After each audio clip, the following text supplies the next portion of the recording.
Տուրիստներն են, էլի հավաքվել են։ Ողջույն սիրելի հայրենակիցներ, այսօր մեր խորհրդանշական նախավերջին ակցիան, որովհետև Քարոզարշավի նախավերջին օրն է, կառավարության շենքի առջև է, ինչու, որովհետև նոր սահմանադրությամբ, այսինքն 15 թվականի գործող սահմանադրությամբ Հայաստանի Հանրապետության ոստիկանության պետը վարչապետն է եւ որպես վարչապետի, որպես ոստիկանապետի մի քանի հարց ունենք։ Ուրեմն արդեն քանի օր է ընդդիմադիր տարբեր գործիչների, տարբեր ակտիվիստների ծեծում, հարձակվում, հղի կնոջ քաշքշում, տարբեր վայրագություններ են տեղի ունենում տարբեր մարզերում, տարբեր տարածքներում, ծեծված մարդիկ, բան։ Ես ուզում եմ հիշեցնել հետեւյալը, որ 2018 թվականի հեղափոխության շարժման ժամանակ ազգային ժողովի ամբիոնից Սերժ Սարգսյանի աչքերին նայելով ես ասեցի, որ եթե մեկի քթից արուն եկավ, դու ես պատասխան տալու, եւ այն ինչ որ այն ժամանակ վերաբերվում էր Սերժ Սարգսյանին, եւ լավ էր, լավ բրծանք։ Ոչ խաղաղ անցավ ամեն ինչ։ Բնականաբար պարլամենտում մեր այդ արած գործը նաեւ դեր խաղաց։ Ես ուզում եմ ասել, որ այսօր այն ինչ որ կատարվում է, մարդկանց ծեծել, բռնության ենթարկել, բան, այս ամեն ինչը նրա մասին է, որ ամեն ինչը, որ ում որ խփում են, ում որ բրբրթում են, քաշքշում են, ինչ որ խանգարում են ակցիա անել, բան, այդ ամեն ինչի պատասխանատու մի մարդ է, մի մարդ, քանի որ սահմանադրությունը չի փոխվել։ Այս այդ նույն սահմանադրությունն է, որ երբ որ մեկի քթից արուն էր գալիս Սերժ Սարգսյանն էր դրա մեղավորը, այսօր Նիկոլ Փաշինյանն է պատասխանատու այս բռնությունների համար։ Ուրեմն մի քանի բան ասեմ։ Հետո որ այդ բռնությունները կիրառել է, իմ համար էական տարբերություն չկա մեր համար, որ քաղաքական ուժի նկատմամբ է սա եղել, բոլորը պետք է հիմա կալանավորված լինեն։ Դատարաններում հիմա կալանքի նրանց սանկցիայի գործը պետք է լսվելուց լիներ, բայց մենք գիտենք որ այդպես չի, եւ նաեւ պատժի անխուսափելիությունը պետք է անպայման տեղացնի,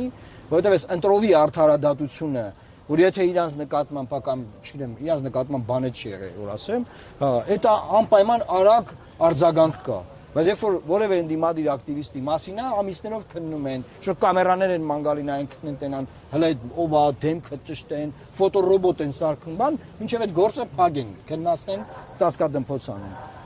Խստիվ դատապարտում ենք եւ պահանջում ենք այս վայրագությունների գլխավոր պատասխանատու Նիկոլ Փաշինյանին հավաքի այս ամեն ինչը իր տեղը։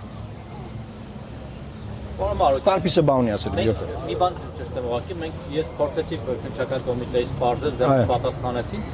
որ հասկանանք ի վերջո մարդիկ շատ արագ գարույց նախաձեռնեցին օպերատիվ է լավ է, բայց մարդիկ կան, չկան, ինչ է կարծում, կարող է բարձի որ վերջում այդ ծեծվողներն են մեղավոր տանեն նստեցնել իրենց։ Բացարձակ չեմ բացառում, որովհետև տեսել եմ մի քանի ԿՊԱ-կանի ուղիղ եթերներ։ Հա, ու տեսել եմ ուղիղ եթերներ, որ իրանք բացարձակապես տեսեք իրանց բանն է, էլի, ստրատեգիան է, ամեն ինչ թարս ներկայացնելու, չէ՞, ասենք ցանկացած բան թարս ներկայացնում։ Իրանց աշխարհը ծուռա։ Հա, աշխարհը ծուռա իրանց համար։ Մարդուն իրանք ծեծում են, վերջում այդ մարդն է դատվում բան։ Ոչ մի բան չեմ բացառում։ Դրա համար ենք այսօր այստեղ։ Նայեք, ոչ մի բան չենք բացառում։ Դա մենք այսօր այստեղ ուզում ենք նաև մեր ժողովրդին հիշեցնել, որ այն ինչ որ չի կարելի Սերժ Սարգսյանին, չէ՞, դա չի կարելի նաև Նիկոլին։ Եվ այս նույն սահմանադրությամբ ասում եմ, ոստիկանության պետը ուղիղ ենթարկվում է իրան, հետաբար ինքը ոստիկանապետն է։ Դեռ ռեֆորմ չեն արել իրանք, ու ինքը ոստիկանապետն է։ Ցանկացած կարելի է զերծին, չի կարելի եղել։ Դուք կարող մեկնաբան եք տալ ձեզ։ Դուք ասացիք։ Կարպիս ասա, ինչ էիր ասում։ Արդյոք դուք լավ չեք տիրապետում իրավիճակին, որովհետև ընդհակառակը մենք պետք է շնորհակալություն հայտնենք ԿՊԱ-ականներին, օրինակ այդ մարդկանց զուգանում ծեծելով չեն սպանում, չէ՞։ Իրանք անդադ մեզ երեսով են տալիս։ Հա, երեսով են տալի, անդադ, ասում են, տեսեք, մեր ժամանակ է զուգանում ոչ մեկին ծեծելով չենք սպանում։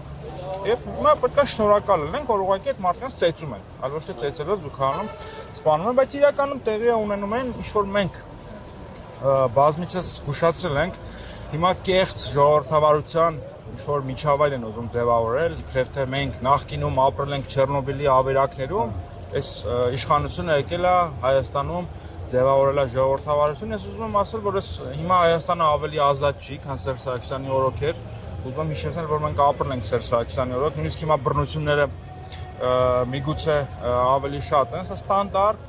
հիբրիդային ռեժիմ է, ժողովրդավարական ինչ-որ ֆասադներով, քանի որ Հայաստանը պատմականորեն ունի ժողովրդավարության ավանդույթներ, բայց բնույթով ավտորիտար է եւ իշխանությունը խարսխված է մեկ մարդու վրա, Եվ ընդհակառակը իշքան այս իշխանության դիրքերը թուլանալու են, այդքան բռնությունները սասկանալու են, այդքան մարդկանց վրա հարձակվելու են, հակառակորդներին քաղաքական հետապնդման են ենթարկելու, գործիադրվելու նորից ընտրովի արդարադատությունը, մարդկանց այսինքն հետապնդելու են զուտ նրա համար, որ իրանք այլ քաղաքական հայացքներ ունեն։ Մի խոսքով, ստանդարտ իրավիճակ, ինչը մենք կանխատեսել ենք, եւ այս իրավիճակը սասկանալու է։ Մի րոպե, ես ուզում եմ նաև ավելացնեմ, որ Նիկոլ Փաշինյանի երրորդ ժամկետով ընտրվելը բերելու է նրան, որ բռնությունները շատանալու են, ազատությունները սահմանափակվելու են եւ դիկտատուրա դառնալու։ Այսինքն այդ հիբրիդային այսօրվա ռեժիմը, օրինակ հիբրիդ է, այս կիսա ավտորիտար, այս խառը, այս բան ռեժիմը, բայց դա կարա